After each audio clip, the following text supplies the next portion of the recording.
One, two, three, four.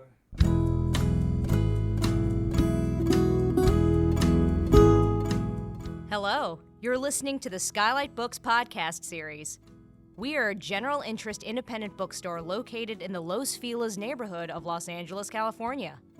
This year, because of the coronavirus pandemic, we've had to close our store and cancel in-person events. But Skylight is your neighborhood bookstore, and we are finding ways to create community even while we're far apart.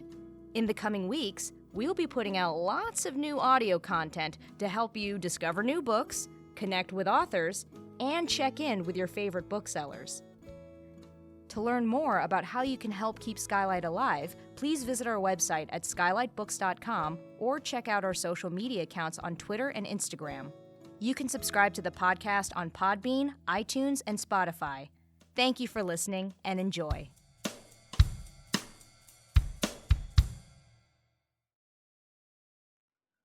All right, hello and welcome to Skylit.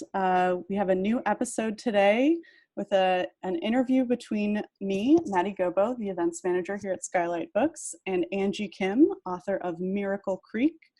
We're really excited to have Angie on the podcast today. I'm gonna just read her intro so you can get to know her a little bit, and then she will start us off talking about her book. Angie Kim is the author of the national bestseller Miracle Creek, named a Best Book of the Year by Time, The Washington Post, Kirkus, Real Simple, Library Journal, The Today Show, Amazon, and Hudson Booksellers, and a Good Morning America Hot Summer Read. Kim is one of Variety Magazine's 10 storytellers to watch and has written for Vogue, The New York Times, The Washington Post, Glamour, Salon, and Slate. She moved from Seoul, Korea to Baltimore as a preteen and attended Stanford University and Harvard Law School, where she was an editor of the Harvard Law Review. A former trial lawyer, she now lives in Northern Virginia with her husband and 3 sons and is at work on her next novel. Hello, Angie. Hi, Maddie. How are you? I'm so good. Thank you for being here today. Thank you so much for having me. I'm so glad to do this. I want to give you a little shout out. You just won an Edgar Award for Best First Novel. Congratulations. Oh, thank you so much. Yeah, that happened this past week, I think. So it's been a very heady and fun time. Awesome. Well, you want to start us off with a little introduction to your book? Oh, sure. So Miracle Creek is my debut novel, and it's a literary courtroom drama about a Korean immigrant family and a young single mother who's on trial for murdering her 8-year-old autistic son. So at the center of my novel are Young and Pak Yu, who are Korean immigrants who came to America to make a better life for themselves and for their daughter, Mary. And they settle in a small rural Virginia town, Miracle Creek, and operate something called the Miracle Submarine, which is a pressurized chamber for hyperbaric oxygen therapy, which is a real thing, HBOT. It's an experimental treatment for conditions like autism, cerebral palsy, and infertility, and Lyme disease. And damaged cells need oxygen to heal, so the theory is that deep penetration of extra oxygen can result in faster healing and regrowth.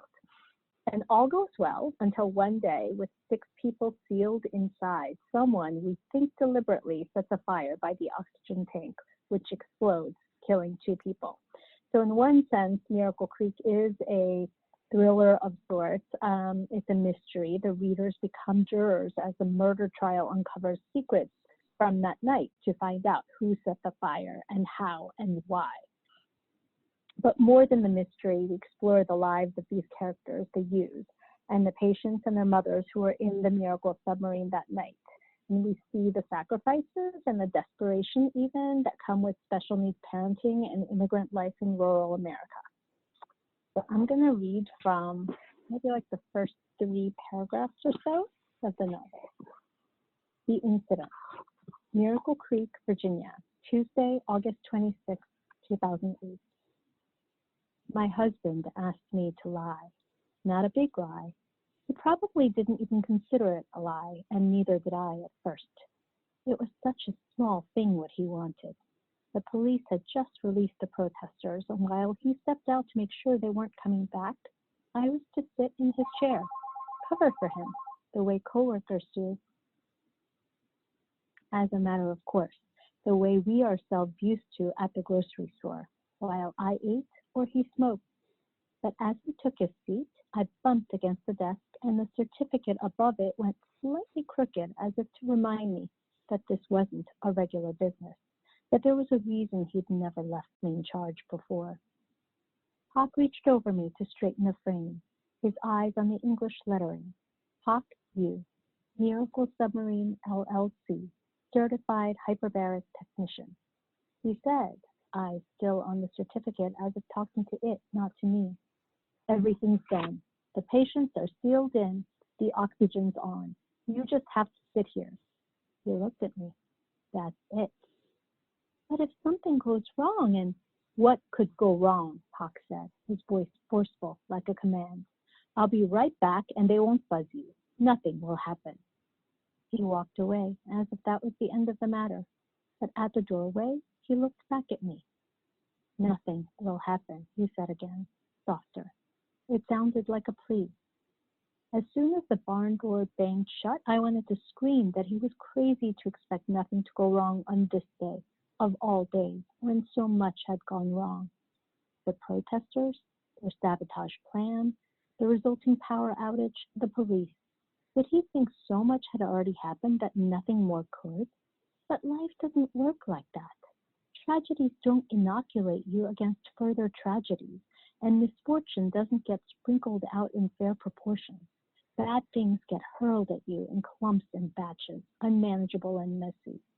How could he not know that after everything we've been through? Thank you, Angie. Oh, thank you. I want to kind of start off by grounding our listeners in space and time. Could you tell us where you are right now and kind of what's around you, what you see out your window?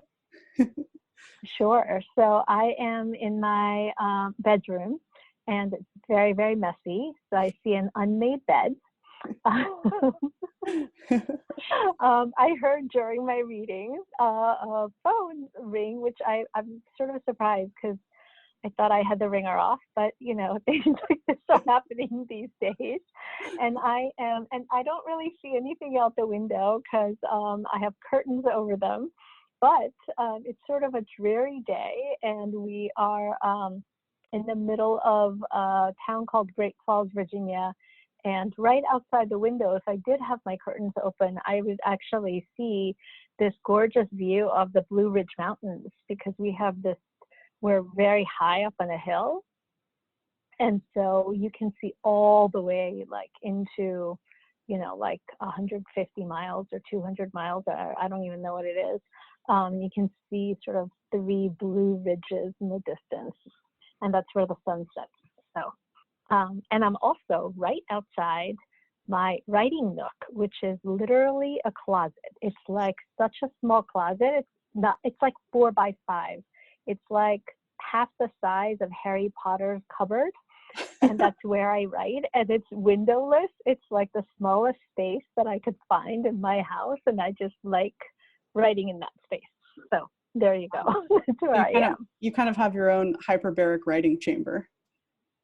Oh, I like that. Oh, Maddie, that's good. That's great. I love it. Yes.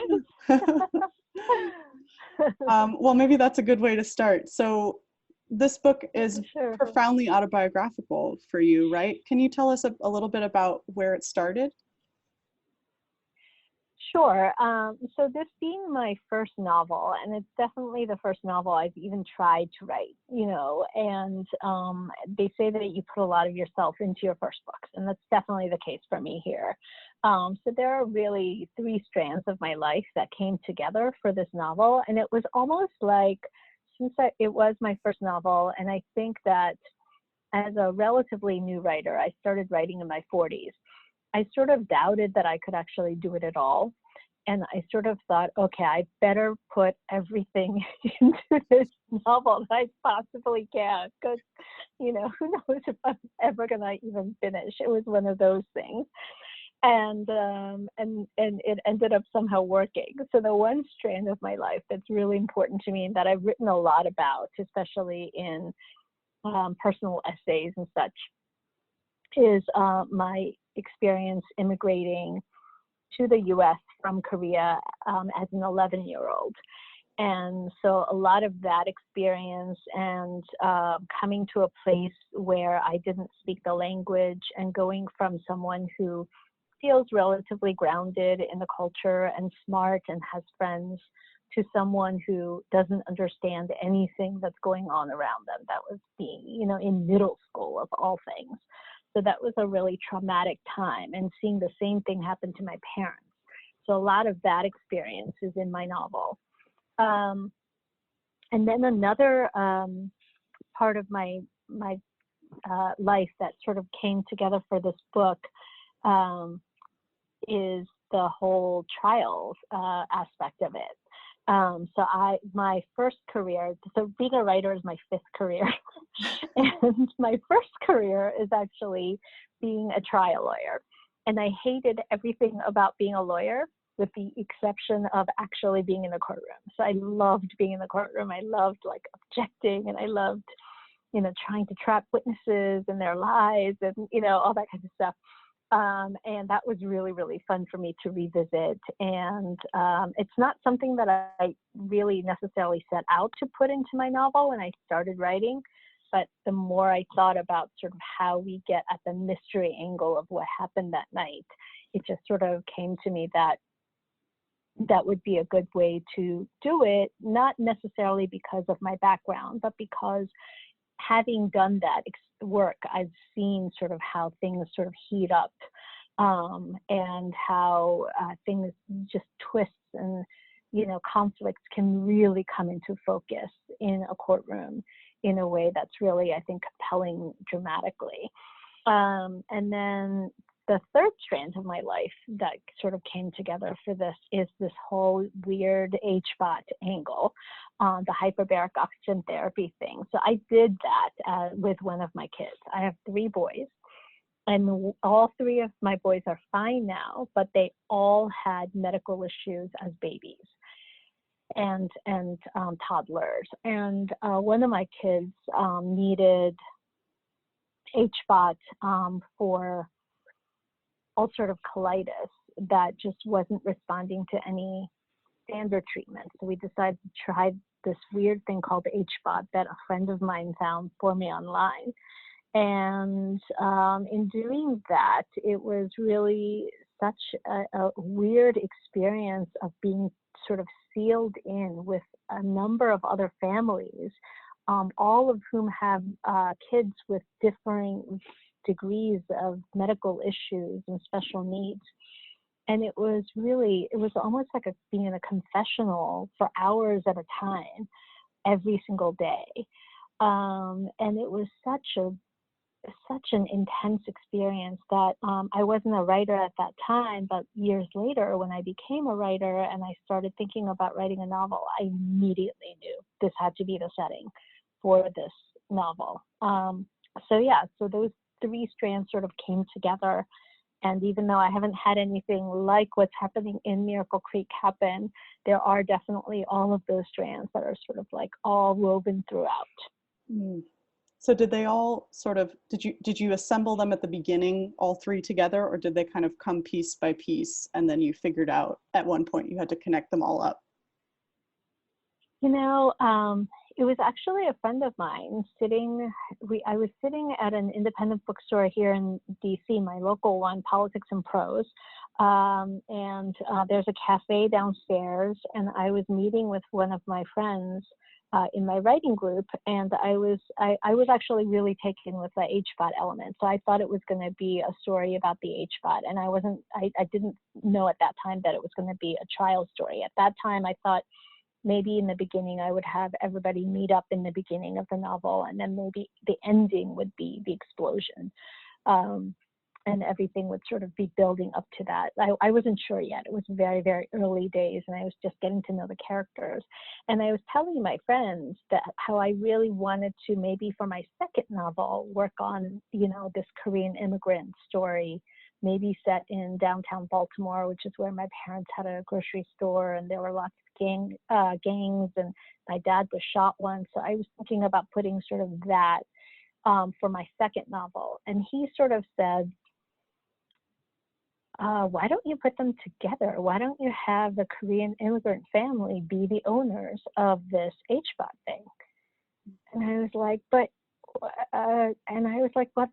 and he said, because you explained this to me, how my dad is actually, back in Korea, he was an acupuncturist, and he was very into things like that. And that this is like a very Korean thing, like infrared saunas and HPOT centers and things like that.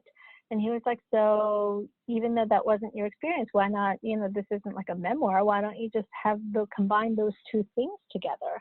And the more I thought about it, at first I thought it was going to be too much, but then the more I thought about it, the parenting sacrifices that are in both of these families' lives, I think, are really similar in so many ways. Like when you are giving up your entire life, your family, your friends, your language to go to a different continent, a different country, and you're really doing that for your child or your children, I think that involves so much sacrifice and so much of a willingness to give your own life and to sort of change what you think of as normal life. And I think the same dynamic is really present when you're dealing with kids with medical issues or special needs, because especially, if there are more dire situations, either medically or just in terms of quality of life, I've seen these parents, and I've lived it myself, where you just put your life on hold, and life as you know it and the way that you define it, sort of like is happening now with our entire society, with the quarantine, but you just put your life on hold, and you just have to give up your preconceived notions of what you thought your life was going to be like. And I feel like I thought, how interesting. So we can actually, if I put that into one novel, into one story, then I can explore the different facets of that, and sort of compare and contrast and, do all of those interesting things, and have the parents be, thinking of this as well as as you would if this were in your life. So yeah, so that's why I ended up sort of putting it together, and it ended up, I think, working out well. But I definitely had the idea before I actually started drafting that all three of these elements were going to be in the novel. But it took me a while to get there. So I love hearing stories about how authors come to understand the kind of hidden connections between the things they're already interested in. And I think it does totally make sense. The more that you think about these three seemingly disparate elements of this novel, they all reflect back into each other in these really interesting ways. And I think I said this when we were doing our little preliminary chat, but I liked thinking about the hyperbaric chamber and the courtroom as these two similarly pressurized spaces. And I think, the experience of immigration is similar, that you're in this, like you said, this new country you don't understand. There's an enormous amount of pressure to adapt to it, and to kind of like come to an understanding, and it's not always so easy. Could you talk a little bit about kind of the feeling of pressure in this novel, and how that drives the plot along? yeah, and Maddie, I have to say, hats off to you. I've done, like, seriously, I've done hundreds of these, interviews, book clubs, discussions, like everything, and nobody has brought this up, and I've never thought of it myself, and I think it's brilliant. I love this idea that you cut, because I've said in interviews, and you were telling me that you'd read some of them, where I described this environment of the submarine, the HBOT chamber, as a crucible. And it is. And I've talked a lot about how, to me, it's a physical crucible, and that you are sealed in this space together in this very closely confined, dark, confessional chamber, with other people. And it's also an emotional crucible just because, you know, of all the emotions that are percolating. And, you know, if something does go wrong, it's just so heightened and there's so much tension, and there are kids with anxiety inside. And I certainly experienced this myself when I was doing the HVAC. You know, there are kids who get so upset that they are banging their heads against the chamber walls. They do fecal smearing as an OCD tic or behavior, and so all of that sort of stuff. But then you brilliantly came in and said, you know, the courtroom is a crucible of sorts, which is so obvious because, of course, you know, in the original crucible of the novel, of the play, you know, the witch trial was the crucible, or the town was too, but still.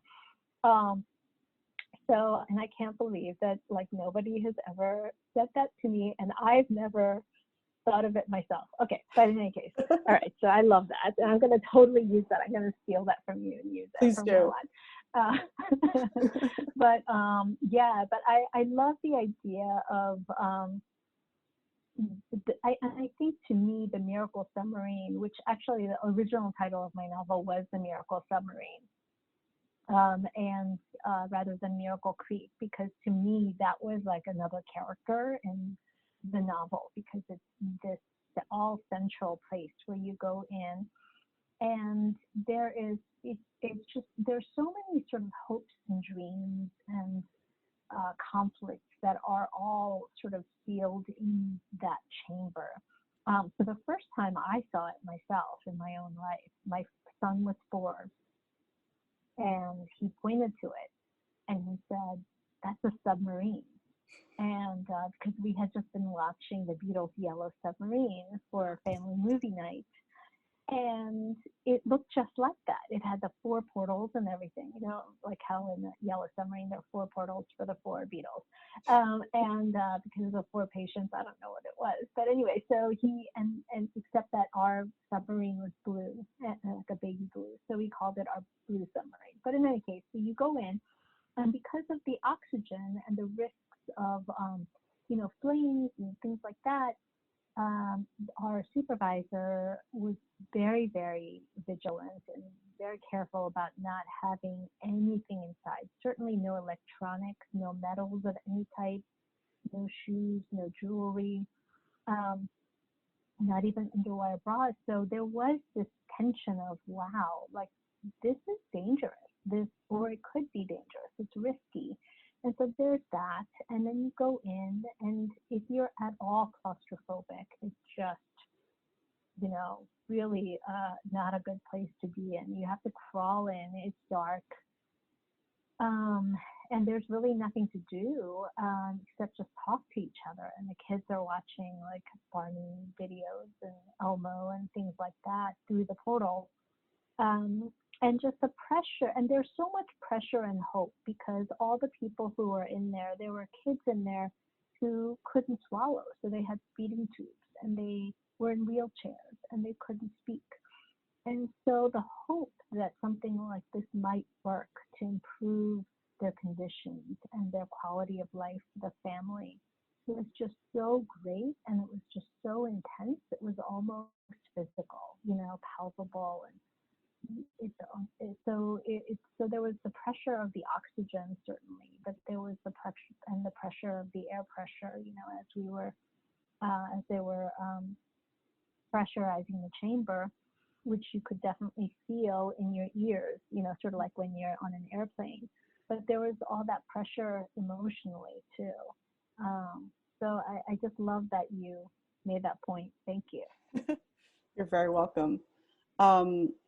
Yeah, and I was also struck by, in another interview, you mentioned that a mother during one of your sessions in these chambers said something like, if my child had, you know, was in the situation your child was, I would just be eating bonbons all day. And then you took that line and you made it a crucial piece of evidence in the trial. So I'm curious about, like, what happens when you take the kind of hope and emotion of the space of the hyperbaric chamber and you put it in the other pressurized space of the courtroom.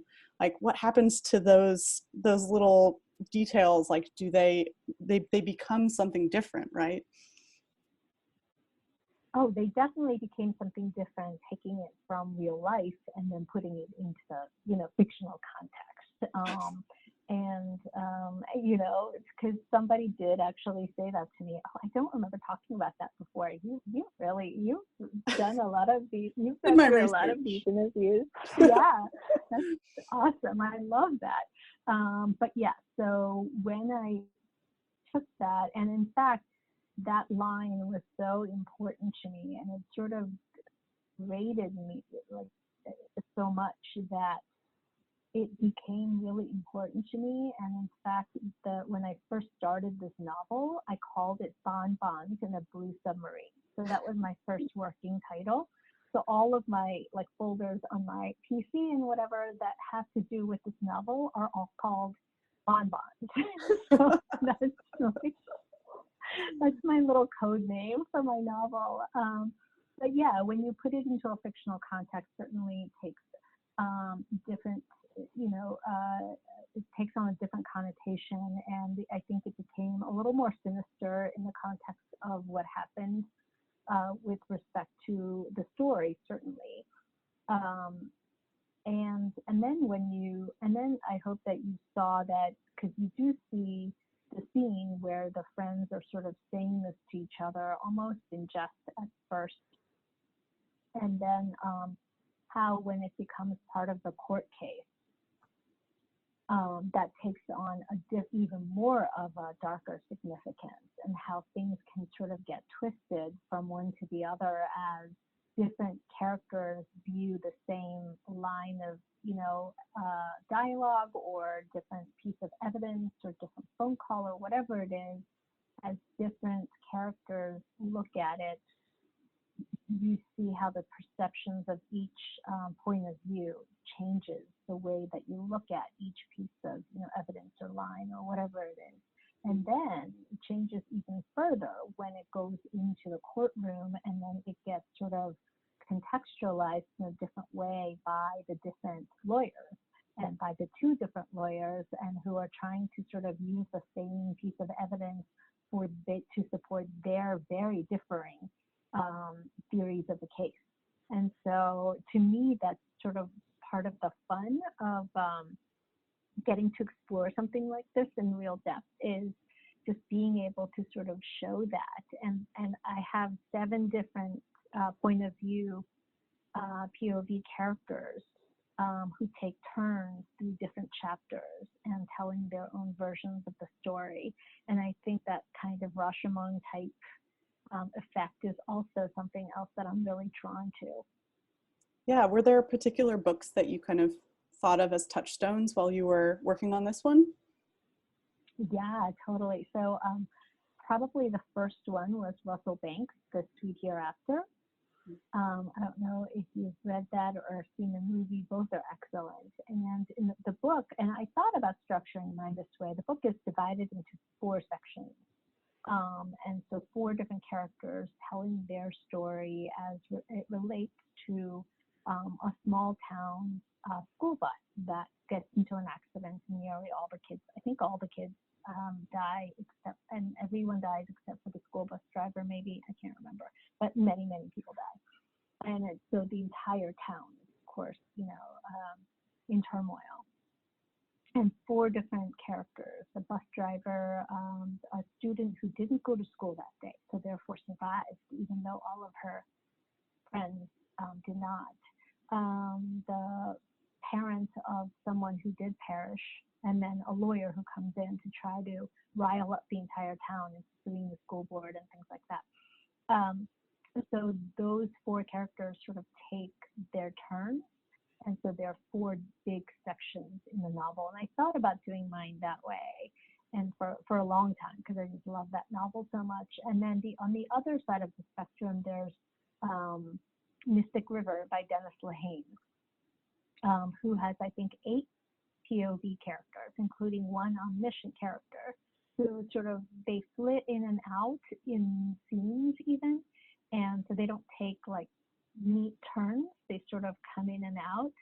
And I thought that was another really, really interesting way of doing it. But so I ended up sort of doing a compromise of both, where I have 7 POV characters, but I have each chapter is only one character. So, and each chapter is clearly labeled, so you know who's speaking and whose point of view this is from.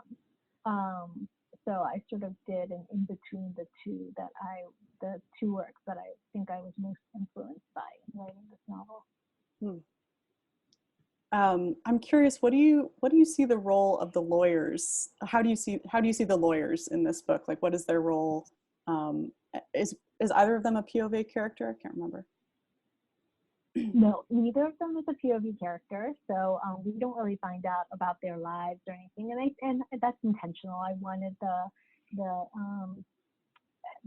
characters who speak to us to be the people who were actually involved in the events that led up to everything that happened. And the lawyers, I think, are more sort of conduits for helping to shape the story and the narrative, and also helping the characters to sort of see what justice or lack thereof, is how that's present in the legal system today. I have very strong feelings about, how arbitrary some of the stuff can be, including sort of what we attribute blame to when something happens. There are a lot of parts of a lot of moving parts that have to sort of come together in order for a particular tragedy to occur in some senses. And I think that we as a society have said, okay, person X who did, the first thing that needs to happen in order for the chain of causation to occur, person X is not, who's in position 1 is not responsible at all. Whereas person 3, who's third in the line of, chain of causation, who does act Y, is 100% responsible. And I just don't think it's that clear cut. And I think the lawyers are sort of there to try to convince us and convince each other and convince the community at large to believe in this 1 versus 3, kind of black or white kind of, story and narrative that they are trying to get people to believe in. And I just don't think it's all that clear cut. And I think that having the lawyers sort of try to make those arguments clarifies, I think, how arbitrary that can be, I hope.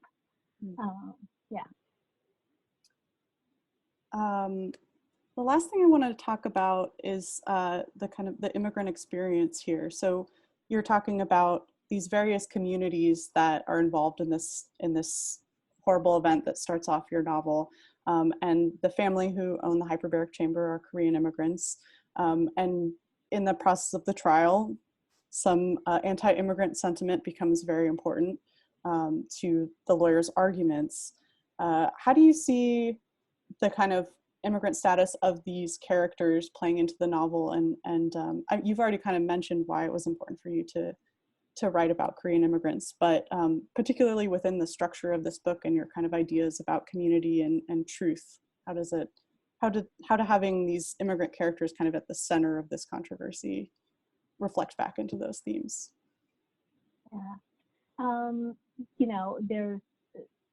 There's sort of 2 different levels, I think. One is sort of at a language and sort of logistical level. And in that level, I think one of the things that we see is how important, especially in the courtroom setting, how important sort of your verbal and oral fluency and mastery can really influence people's perceptions of whether you're telling the truth or whether you're telling a lie, and whether you're believable or not. And I think that is such an important thing, not only in the courtroom, but just in society overall. Like, people really think that the way that you speak has so much to do with what you're thinking and what your worth is. And so I wanted to sort of bring that into the light, because one of the Korean immigrants has to actually take the stand, and he has to do a lot of thinking back and forth about how he phrases things and how he translates his thoughts for the benefit of the jury, and how long he takes to translate his thoughts, and all of those things become so important. So I wanted to sort of point that out a little bit, just this bias that we have as a society for equating intelligence, and not only intelligence, but moral behavior and righteousness with linguistic fluency. So that's number one. And then the second thing is their position in this little community. That's a rural community. That's a very entrenched community, and and that doesn't see many immigrants, and how by virtue of their status as outsiders, that might have influenced their actions in a way that drove some of the sort of context of what happened leading up to the tragedy. And I think that kind of outsider versus insider mentality that both the community expressed towards the Korean family, and that the Korean family began to sort of internalize and feel themselves, I think that, can really drive some of the things that you do and don't do, and in a way that can really have huge outcomes. I'm trying to be a little bit, sensitive to not giving away spoilers here. Yes, so. I understand. Sorry for being a little cryptic. Yeah. You said you had a little selection you wanted to read specifically about Sure. immigrants. Yeah. So this is from, thank you. This is from a chapter in the middle of the book. And it's from the point of view character of Pak Yu, who is the father of the immigrant family. Pak Yu was a different person in English than in Korean. In a way, he supposed it was inevitable for immigrants to become child versions of themselves, stripped of their verbal fluency, and with it, a layer of their competence and maturity. Before moving to America, he prepared himself for the difficulties he knew he'd experience. The logistical awkwardness of translating his thoughts before speaking, the intellectual taxation of figuring out words from context, the physical challenge of shaping his tongue into unfamiliar positions to make sounds that didn't exist in Korean. But what he hadn't known, hadn't expected, was that this linguistic uncertainty would extend beyond speech and, like a virus, infest other parts. His thinking, demeanor, his very personality itself. In Korean, he was an authoritative man, educated and worthy of respect. In English, he was a deaf, mute idiot, unsure, nervous, and inept, pabo. This was the thing he regretted most about their move to America, the shame of becoming less proficient, less adult, than his own child. He'd expected this to happen eventually, had seen how children and parents switch places as the parents age, their minds and bodies reverting to childhood, then infancy, then non-being. But not for many years, and certainly not yet, when Mary still had a foot in childhood. In Korea, he had been the teacher, but after his move, when he visited Mary's school, her principal had said, "Welcome. Tell me, how are you liking Baltimore?" Huck smiled, nodded, and was deciding how to answer. Perhaps the smile nod had been enough, when Mary said, "He loves it here, running the store right by Inner Harbor. Right, Dad?" The rest of the meeting, Mary continued speaking for him, answering questions directed his way, like a mother with her 2-year-old son. That's a beautiful passage. Thank you. Do you want to switch gears to kind of our little outro now? Or is there anything else you'd like to talk about? No, I don't think so. Yeah, okay. Outro sounds good. Okay. All right. So I just kind of want to end with a little meditation on the occupation of writer. I'm curious, what does writing look like for you, and what does being a writer mean to you? Being a writer has changed the meaning of it for me. So before I think my book was published, it really meant to me just the act of writing, the act of writing every day. And I still think that that's at the core of being a writer. But unfortunately, I think that just because of the business of writing and the business of marketing a book has sort of changed it a little bit. And I feel like I became an author more than a writer, and I need to go back to being a writer now that I'm really eager to get to real work on my second novel. And the act of being an author, I think, has been really engaging with readers and engaging with booksellers and librarians and people like that. And also really engage in being in a community of other writers. And that, to me, is the one thing out of the business of being an author that I didn't really have before. I didn't have this huge community. I did with my own personal group of writing group and things like that, but I really realized more and more how important it is to support other authors and other writers, and to support each other in the act of, selling books and making sure that their books are being read and being shared with others, and really sharing just the angst of, how difficult this whole thing is. Just everything with respect to publishing, not only these days, now it's like impossible, but even before the pandemic, it was really difficult. And I just realized how valuable that is. And I've come to really treasure that. Yeah, coming out of your writing nook, it's good to have friends around you. Oh, definitely. Yeah, definitely. But I do need to go back into the writing nook at some point. You got to strike the balance. Yes, absolutely. All right, Angie, my last question, the most important question. What are you reading right now? Oh, I'm reading so many things.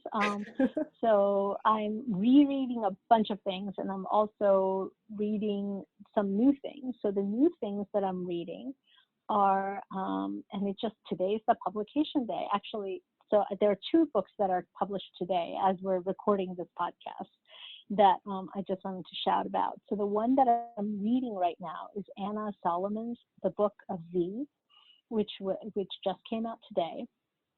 And so I still haven't finished it, but it's a glorious, glorious novel about what it's like to be a woman and power and powerlessness. Oh.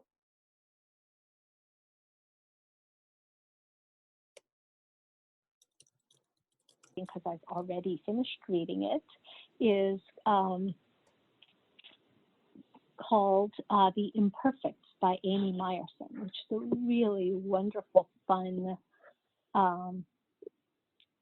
is a really wonderful, fun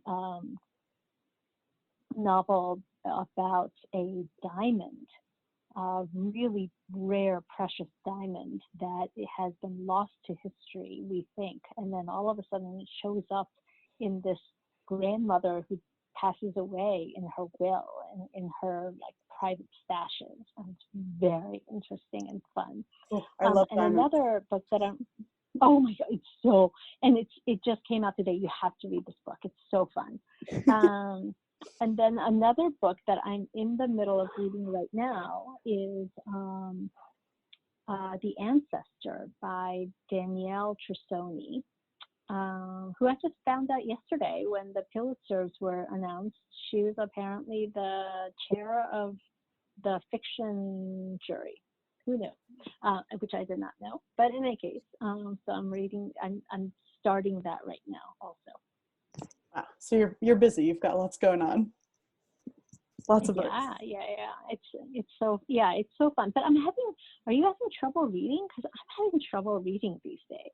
I have 6 or 7 different books that I'm halfway through. Yeah, and haven't been Yeah, able to finish. exactly. What? Mm-hmm. Yeah, it's just ridiculous. Oh, and I am like listening to an audiobook right now. I'm sort of rereading it because I've read it before.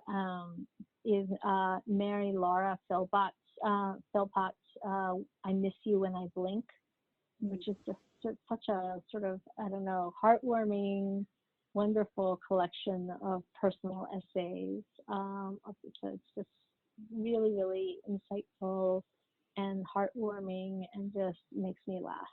And I need a little bit of that right now. Yes, we all do. Well, Yeah. Thank you so much, Angie. It's been a delight to talk to you. I hope our listeners enjoyed this conversation. I think, your book is fantastic, and I hope they all pick up a copy. Yay, thank you so much for having me again. Thank you for listening to the Skylight Books podcast series.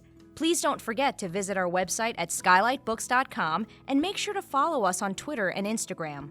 Also, don't forget to subscribe to this podcast for more author talks and bookseller conversations. You can find us on Podbean, iTunes, and Spotify. Stay safe and healthy, and we hope to see you back in our store soon.